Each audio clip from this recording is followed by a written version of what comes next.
Elisa, totoo ba to? Dapat ba akong maniwala na ikaw talaga to? Elisa, kilala kita. Kilala ko kung anong uri ka ng babae. Isa kang mabuting asawa. Isang mabuting ina. Alam kong mahal na mahal mo kami ni Nina. Kaya hindi ko matanggap kung bakit mo kami sinaktan ng ganito. Umasa na ako, Michael. Umasa ako. Nung nakita kita, umasa ako na magkakasama na tayo ulit. Umasa ako na magiging masaya na tayo ulit. Nandito lang ako, Michael. Alam ko nandito ka rin.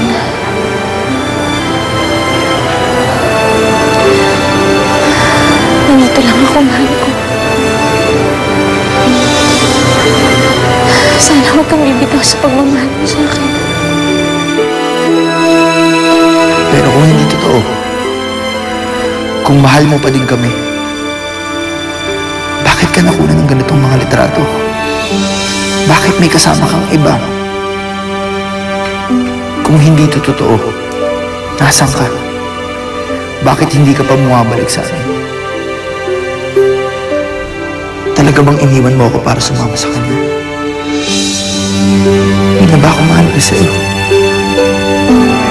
Binaliwala mo kami ni Nina. Kinalimutan mo na ba ako? Yung mga pangako natin sa isa't isa.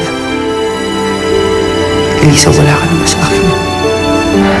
Totoo bang wala ka na? Hindi mo na nga ba ako mahal? Mahal na mahal kita, Michael. Mahal na mahal kita. Ang pagmamahalan natin, ang pinaghuhugutan ko ng lakas at lakas ng loob. Huwag kang bibitaw. Huwag kang bibitaw sa pagmamahalan natin. Babalik ako.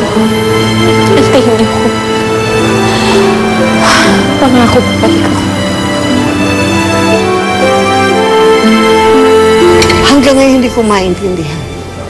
Hindi ko maisip kung paano basta aalis na lamang si Elisa nang walang dahilan. Eh, mahal niya yung anak niya. Mahal niya si Michael. Hindi niya basta gagawin yun. Hindi nang pinagtataka ko na, Javi. Alam ko napakasaya ni Elisa rito. There must be a reason. Ano nga? Ano yung rason na yun? Ewan ko po.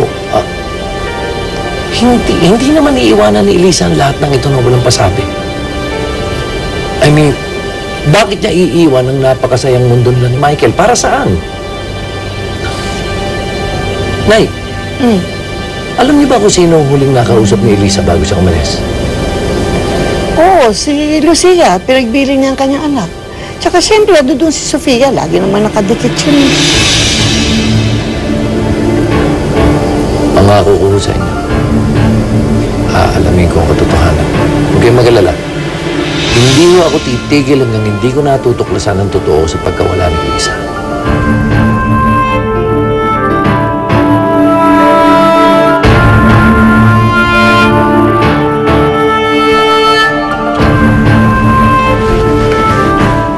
Uy, pare.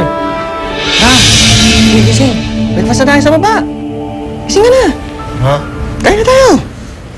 Ikaw naman na ba? Wala akong gana eh. Alam ko na ang lahat. Sinabi na sa akin ni Sofia.